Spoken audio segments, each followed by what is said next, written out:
गेली काही दिवसापासून पुण्यामध्ये जैन बोर्डिंगचा विषय जो आहे तो चर्चेला जात आहे। यामध्ये सातत्याने केंद्रीय राज्यमंत्री मुरलीधर मोहोळ यांच्यावरती आरोप केले जात आहेत। खरं तर आज पुण्यातील धर्मादाय आयुक्तालयाच्या समोर काँग्रेस आणि राष्ट्रवादी काँग्रेस यांच्या वतीने जे आहे ते आंदोलन केलं जात आहे। प्रत्येकाच्या हातामध्ये वेगवेगळे पोस्टर आहेत। आपण सध्या बघू शकतो की मामाच्या गावाला जाऊया आणि जैन मंदिर खाऊया अशा आशयाचं खरं तर हे पोस्टर जे आहे ते या सर्व आंदोलनकर्त्या महिलांनी घेतलं आहे। त्याच्यावरती एकीकडे केंद्रीय राज्यमंत्री असलेले मुरलीधर मोहोळ आणि दुसऱ्या बाजूला जे आहे ते राज्याचे मुख्यमंत्री देवेंद्र फडणवीस यांचं आशयाचं जे आहे ते फोटो या ठिकाणी आहेत। जे वेगवेगळे पोस्टर सुद्धा आपल्याला सध्या दिसत आहेत। मी आपल्याला कॅमेरामॅनला विनंती करतो की भ्रष्टाचाराचे मोहोळ नष्ट करा अशा आशयाचे जे आहे ते वेगवेगळे पोस्टर जे आहेत ते या ठिकाणी सर्व या आंदोलनकर्त्यांनी घेतलेले आहेत आणि सर्व राष्ट्रवादी आणि राष्ट्रवादी काँग्रेसचे सर्व कार्यकर्ते जे आहेत ते आक्रमक झाले सध्या या ठिकाणी पाहायला मिळते। खरं तर या आंदोलनकर्ते आहेत त्यांच्यासोबत आपण चर्चा करूयात।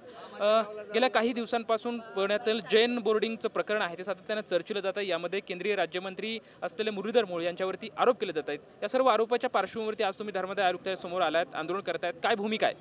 आमची भूमिका अशीच आहे की जैन मंदिराचं पावित्र्य या ठिकाणी राखलं गेलेलं नाहीये। जे स्वतःला केंद्रीय राज्यमंत्री म्हणवतात असे मोहोळ त्यांना जर त्या समाजाने त्यांना बोलवल्यावर त्यांचा डोळा त्या प्रॉपर्टीवर पडला आणि त्यांनी तातडीनं त्या ठिकाणी सर्व सरकारी यंत्रणा या ठिकाणी कामाला लावलेल्या आहेत। आणि या सर्व सरकारी यंत्रणा मग त्यामध्ये अगदी ते खरेदी खत करायचं असेल, कॉर्पोरेशनचं पास करायचा असेल किंवा लोन सँक्शन करायचं असेल, बँकांपासून सर्वांनाच त्यांनी कामाला लावलं।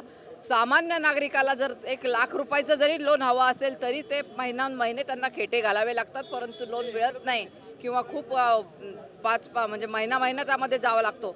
परंतु हे मात्र 8 दिवसामध्ये यांचं लोन लगेच सँक्शन होतं आणि दुसऱ्या दिवशी त्यांना लगेच पैसे मिळतात।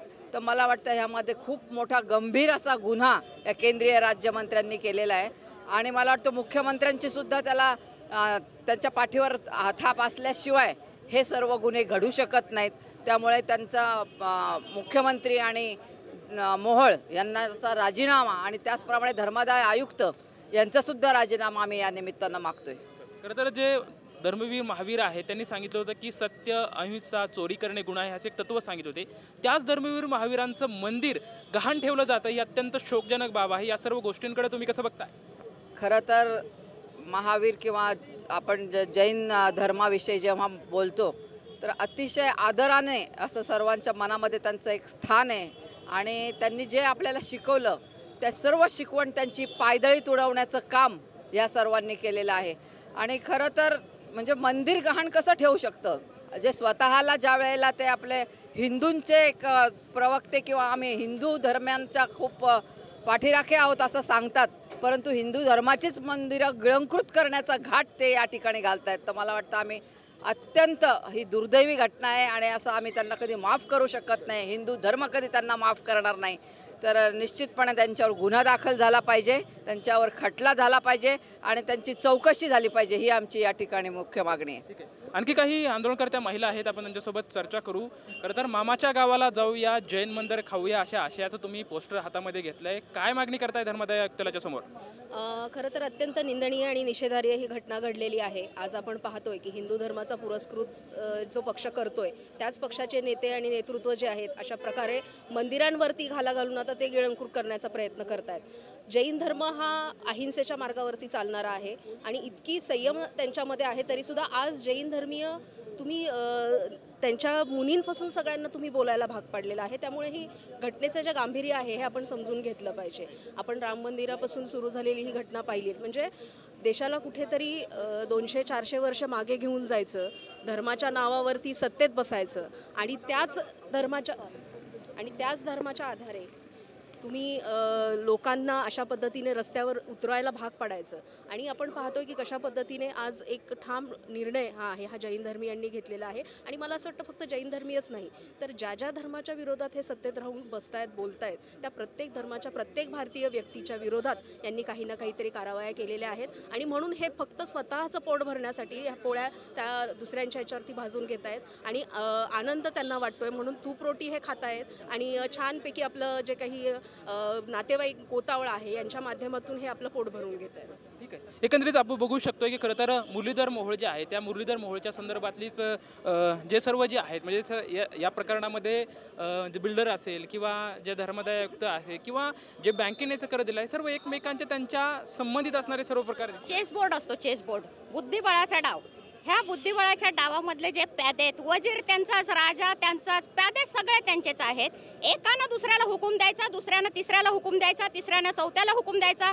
अशा प्रकारे पुणे फक्त जैन मंदिर हे समोर आलेले आहे. पण ज्या वेळेला यांच्या मागे ईडीचा ससेमिरा लावेल आणि यांची संपत्ती पूर्णपणे ताब्यात घेण्याचा प्रयत्न होईल त्यावेळेला यांच्या ज्या लफड्या भानगडी बाहेर पडणार आहेत त्या इतक्या विचित्र प्रकारे बाहेर पडणार आहेत. आणि हे पुणेकरांना पण चांगलं माहिती आहे. जैन मंदिराच्या संदर्भामध्ये आवाज उठवला गेला म्हणून हा विषय पुढे आहे. पण कित्येक लोकांवरती अन्याय झालेले आहेत, अत्याचार झालेले आहेत. जी व्यक्ती म्हणते की माझ्यावरती गुन्हाच नाही आणि इलेक्शनच्या जे प्रतिज्ञापत्र आहे, ॲफिडेव्हिट दिलेलं आहे त्याच्यामध्ये त्याचे गुन्हे हे समाजासमोर, जनतेसमोर आलेले आहे. असा गुन्हेगार माणूस ह्याच्यावरती आता ईडीबाई कुठे गेली हा मी ठामपणे सर्व जनतेसमोर प्रश्न विचारते. आता ईडी बाहेर पडत नाही का? लोकांना धमकावलं जातं, त्यांच्या पक्षामध्ये घेतलं जातं, पण आता ईडी कुठे गेली?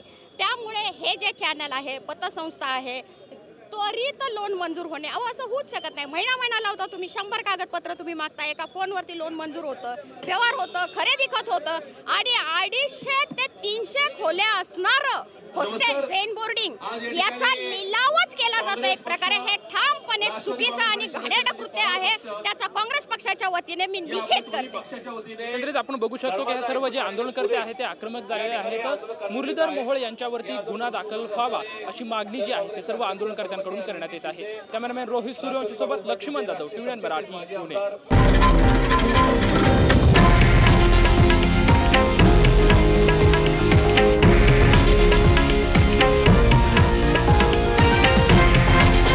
हे आहे देशातील नंबर 1 न्यूज नेटवर्क आणि आपण पाहत आहात TV9 मराठी, एकमेव.